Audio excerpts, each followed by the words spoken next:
मेरा नाम राजा नवीद आज़म है और आज हम बात करेंगे कॉन्ट्रैक्ट मुलाज़म की मुस्तकिली और उसकी रेगुलराइजेशन के हवाले से। क्या कॉन्ट्रैक्ट मुलाज़म सर्विस में रेगुलर हो सकता है? उसको कॉन्ट्रैक्ट सर्विस में रेगुलर होने के लिए कितना अरसा दरकार है? कॉन्ट्रैक्ट में रेगुलराइजेशन के लिए क्या शराइत हैं जिसकी बुनियाद पर वो मुस्तकिली मुलाजमत इख्तियार कर सकता है? और अगर उसकी मुस्तकिली पंजाब पब्लिक सर्विस कमीशन के ज़रिए से होनी है तो उसके लिए कितने चांसेस मौजूद हैं, जिसके अगर वो नाकाम होता है तो कितने चांसेस अवेल करके वो रेगुलराइजेशन हासिल कर सकता है, और उसकी कारकर्दगी कैसी होनी चाहिए, और अगर वो मुस्तकिल नहीं होता तो क्या उसको मुलाजमत से टर्मिनेट कर दिया जाएगा। ये आज हमारा मौजू है जिस पे हम बात करेंगे। तो सबसे पहले जो बात है कॉन्ट्रैक्ट मुलाजम की रेगुलराइजेशन के हवाले से कि कॉन्ट्रैक्ट मुलाजम किस तरह से रेगुलर हो सकता है। सबसे पहले ये है कि कॉन्ट्रैक्ट मुलाजम बिल्कुल मुस्तकिल हो सकता है। उसके लिए पंजाब गवर्नमेंट ने बाकायदा कानून बना दिया है। इससे पहले अरसा ये था कि जो कॉन्ट्रैक्ट मुलाजिम 4 साल का अरसा मुकम्मल करता था उसको गवर्नमेंट जो है इस कानून के तहत रेगुलर कर देती थी। अब उसमें कुछ तरमीम की गई हैं और कहा गया है कि जो मुलाजिम इत्मीनान बख्श कारकर्दगी दिखाता है और वो 3 साल तक मुलाजमत में अपनी मुलाजमत कंटिन्यू करता है तो ऐसा मुलाजिम मुस्तकिल बुनियादों पर तैनाती का अहल है और उसकी सर्विस रेगुलराइज कर दी जाएगी और वो मुस्तकिल तौर पर मुलाजम यानी सिविल सर्वेंट कहलाएगा। कॉन्ट्रैक्ट मुलाजमत से उसकी सर्विस सिविल सर्वेंट के तौर पर ट्रीट होना शुरू हो जाएगी। उसके बाद ये है कि क्या कॉन्ट्रैक्ट मुलाजिम अगर पंजाब पब्लिक सर्विस कमीशन के जरिए से रेगुलर होना है तो उसके पास कितने चांसेस हैं, कितने मौके हैं कि वो रेगुलर हो सकता है। क्या अगर पंजाब पब्लिक सर्विस कमीशन में उसका केस भिजवाया जाता है तो अगर वो वहां पे वो जो उसका रिक्वायर्ड टेस्ट है या इंटरव्यू है या जो भी प्रोसीजर है वो क्वालिफाई नहीं करता फर्स्ट राउंड में, तो फिर उसके साथ क्या होना है। इसमें यह है कि अगर कोई मुलाजिम 16 स्केल या 16 स्केल से अबव में तैनात होता है और वो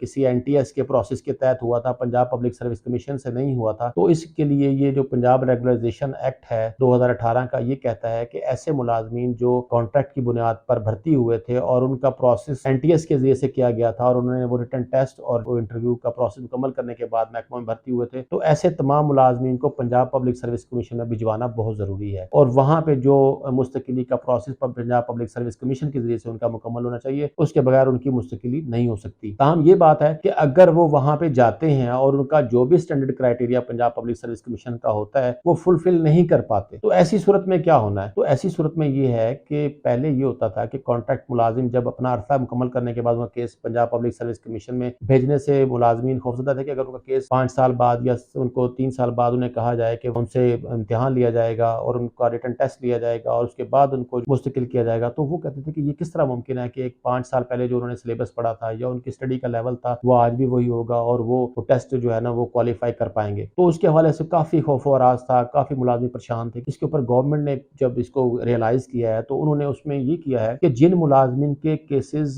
पंजाब पब्लिक सर्विस कमीशन के जरिए से रेगुलर होने हैं उनके लिए 3 चांसेस जो है उनको दे दिए हैं और कहा है कि हर मुलाजिम जो पंजाब पब्लिक सर्विस कमीशन के जरिए से रेगुलर होना है उसको कम से कम 3 चांसेस दिए जाएंगे ताकि जो है वो मुलाजमत में मुस्तकिली के हक को हासिल कर सके। अगर वो 3 चांसेस में ये टेस्ट जो पीपीएससी कोई ऑर्गेनाइज करता है या वो इंटरव्यू करता है क्वालिफाई नहीं करता तो फिर उसकी सर्विस उन्होंने कहा है कि टर्मिनेट कर दी जाएगी, अदरवाइज उसकी सर्विस टर्मिनेट नहीं होगी। कुछ मुलाजमीन जो सिलेक्शन कमेटीज के जरिए से रिक्रूट हुए हैं, डिस्ट्रिक्ट लेवल पे कमेटियां बना के उनकी भर्ती की गई थी और उनकी मुस्तकिली के हवाले से जो है स्क्रूटनी कमेटियां तश्कील दी गई हैं हर महकमे में और रेगुलराइजेशन एक्ट बताता है कि उसमें स्क्रूटनी कमेटी उनकी तलीमी असनात, उनकी तलीमी काबिलियत और उनका एक्सपीरियंस और उनकी तसल्ली बख्श कारकर्दगी देने के बाद उनकी मुस्तकिली की सिफारिश कर सकती है और ऐसे जो तमाम मुलाजमीन हैं वो रेगुलर हो सकते हैं। उसके लिए जो बुनियादी शराइत है कि मुलाजम ने क्या क्राइटेरिया फुलफिल करना है, तो उसके लिए बुनियादी और अहम बात यह है कि जितना अरसा उसने मुलाजमत में गुजारा है वो उसका तसल्ली बख्श होना चाहिए। उसको जो रिक्वायर्ड असाइनमेंट दी गई थी वो उसने अहसन तरीके से अंजाम दी हो। उसको अगर कोई किसी स्कूल या कॉलेज में वो पढ़ा रहा था तो उसका जो रिजल्ट है वो भी अहमियत रखता है, उसको भी देखा जाता है। यानी कारकर्दगी जो है तसल्ली बख्श होनी चाहिए ताकि जिसकी बुनियाद पर उसकी मुस्तकिली की सिफारिश होती है। और